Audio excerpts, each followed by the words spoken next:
And sa positive naman, ito guys, may mga bagong opportunities na dadating sa inyo, no? Na, ito yung parang ano, parang mapapalagot nyo to, mga kapiksi. Parang mga rewards na ibibigay sa inyo ni universe or bibigyan ka ng rewards ni universe sa pamamagitan ng mga bagong opportunities. Itong mga bagong opportunities na to guys, mapapalago nyo ito, no? Maaari ito makadagdag sa pagkakakitaan nyo para mas lalo pang lumago yung inyong pamumuhay, mga kapiksi. Parang, parang invest ba guys? Magre-reinvest kayo or mag-invest kayo sa mga bagong opportunities na mas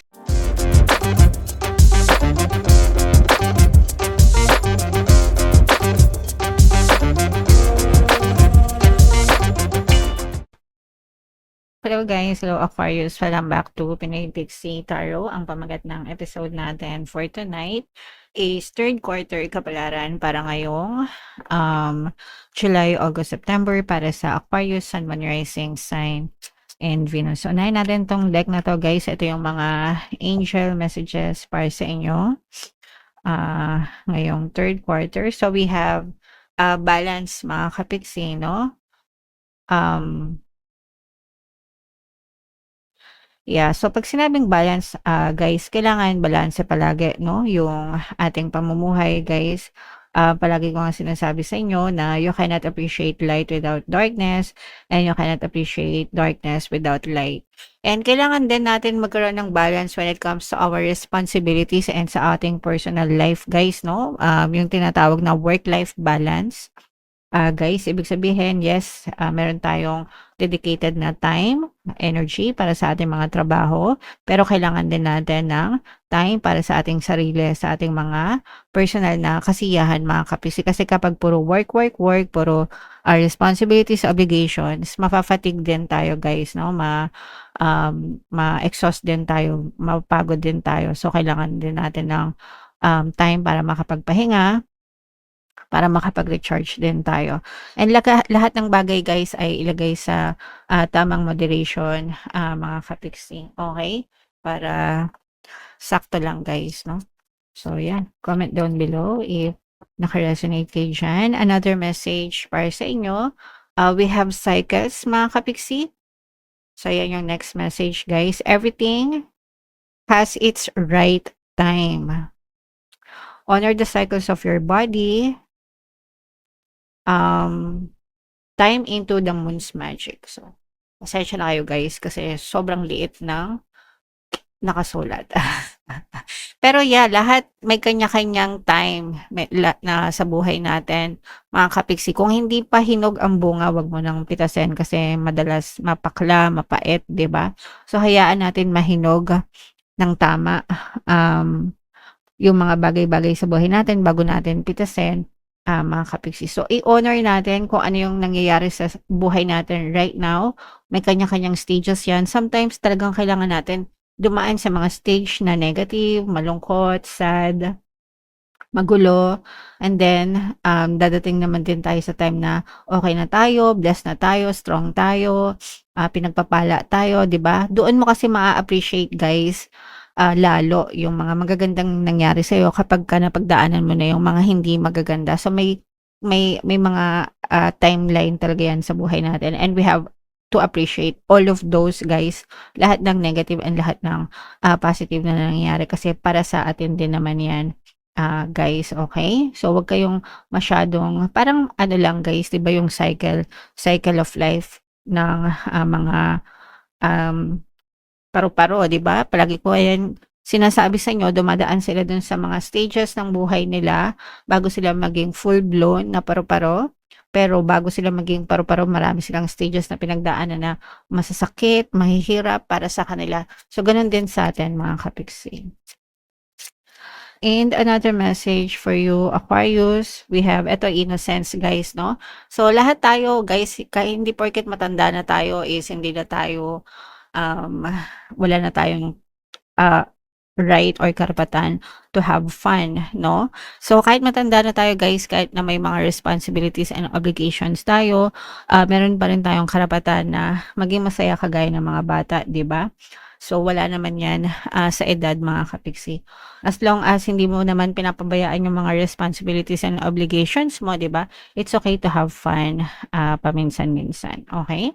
So, yan yung mga angel messages para sa inyo Aquarius. So, ito naman ay sa love, guys, no? Tingnan naman natin yung mga emosyon na nakapaloob sa inyong relationship, mga kapiksi. Pwedeng nararamdaman mo, nararamdaman nila, or parehas nyong nararamdaman, guys. So, yung first, ito, may boredom na sa relationship. Pag sinabing bored, pwedeng nagsasawa na, nagkakasawaan na. Guys, lumalabas yan usually kapagka matagal na yung relationship, tas medyo comfortable na kayo sa isa't isa. Parang medyo nawawala na yung kilig, nawawala na yung butterflies na sinasabi, 'di ba? And another message, guys, eto naman kabaligtaran kasi yung iba naman sa inyo super inspired naman kayo dahil dun sa mga specific person niyo. Sometimes kapagka inspired tayo sa love or sa relationship, lumalabas, may mga talent na lumalabas, 'di ba? May mga bagay na nagagawa kayo na akala niyo imposible pero lumalabas kapag nakikilala niyo yung tamang person na nagbibigay sa inyo ng inspirasyon. And another message, Aquarius. Ito naman, takot, mga kapiksi. It's either takot kayo dun sa person nyo, no? May takot sa person, or takot kayo na maghiwalay kayo ng person mo. Parang there's a fear na magkahiwalay, mawala yung person mo. But there's an energy of fear surrounding your relationship, mga kapiksi. So, yeah, comment down below if naka-resonate kayo dyan, Aquarius. So, ito naman ay ito yung deck na gagamitin natin. So, shuffle natin to. Hanapin natin yung energy ng Aquarius. Abang sinashuffle ko to, guys, panoorin nyo muna yung video natin regarding sa ating paano mag-manifest ng abundance video course. Kapiksi, sawa ka na ba sa mga struggles at hirap sa buhay mo? Masipag ka ba at masikap sa buhay ngunit hindi ka pa rin umaasenso? Ilang beses ka na bang nag-attempt mag-negosyo at mag-invest pero palagi ka pa rin nalulugi? Sa pagkakataon na ito ay maaaring may subconscious beliefs ka na nagiging balakid sa iyong pag-unlad at pagyaman. Introducing, paano mag-manifest ng abundance video course. Dito ay matututunan mong ma-overcome ang mga balakid mo para tuluyan ka ng umunlad, umasenso, sumagana, maging matagumpay, successful at maswerte sa iyong kabuhayan, pera, trabaho, negosyo sa lapi at kaperahan ng bonggang-bongga. Dali, mag-send na ng email sa pinoypixie@gmail.com at simulan na ang iyong pagyaman ngayon. Alright, so sa lahat ng gusto mag-avail ng course, guys, meron tayong paano mag-manifest ng abundance video course, paano mawala ang third party, at magkaroon ng harmonious na relationship, paano pabalikin si ex, reverse breakups. Mga interesado, guys, mag-send lang kayo ng email sa pinoypixie@gmail.com. And sa mga naghahanap ng pampaswerte, guys, meron tayong money shaker jar. Ito yun, guys, no? Super liit na bote, pero super effective, super powerful. Inaalog to, guys. At saka ito. So, sa mga gustong swertehin, ito yung WhatsApp number ko. Chat nyo lang ako dyan, mga kapixin. Aquarius ka represent ng Queen of Swords, guys. 3 beses tayo maglalatag ng spread, guys. Para sa July, August, September. Pero anytime sa loob ng third quarter, pwede nyo itong ma-experience, mga kapiksi. So, this is both positive and negative. Sa negative, guys, nakikita natin na for some of you, nagkakaroon kayo ng mga, pwede kayong maka-experience ng mga toxic situation, toxic na tao, bagay, sitwasyon, pero tatalikuran nyo rin ito. Okay, magkakaroon kayo ng chance para tumakas dito sa, or talikuran, itong mga toxic na tao na to, toxic na sitwasyon na to, mga toxic na bagay na pinagdadaanan nyo. So, ibig sabihin, makakaalis din kayo dito sa mga toxicities na to, mga kapiksi. But, mag-iiwan ito ng trauma sa inyo, guys, no? Tsaka parang magkakaroon kayo ng trust issues. At tsaka parang masisira yung confidence nyo, guys, dahil dito sa mga toxic na pinagdaanan nyo. Minsan ganun talaga kapag nakaka-experience ng toxicities, tinatamaan tayo, yung mental health natin, yung confidence natin. And okay lang yan, guys, pero magiging ma-okay din ang lahat para sa inyo. Ang importante is makawala ka na sa ganyang sitwasyon. Merong magsasalba sa inyo, mga kapiksi, para makaalis kayo dyan sa negative na situation na yan. Para magkaroon ng pag-usad, magkaroon ng pag-andar sa buhay nyo, mga kapiksi. So, parang meron kayong knight in shining armor, or parang guardian angel, ganyan. Parang angel na it can be anybody, pwedeng kaibigan nyo, kakilala nyo, colleague nyo, whatever, na tutulong sa inyo para makaalis kayo sa ganyang klaseng sitwasyon, guys. Okay? And dito guys, magkakaroon kayo ng magandang desisyon pagdating sa pagkakakitaan mga kapiksi, and maaari itong magdala ng positive changes, magandang pagbabago, no? Pagdating sa pag-usad ng inyong pagkakaperahan or pagkakakitaan. Nakikita natin na very inspired kayo mga kapiksi, no?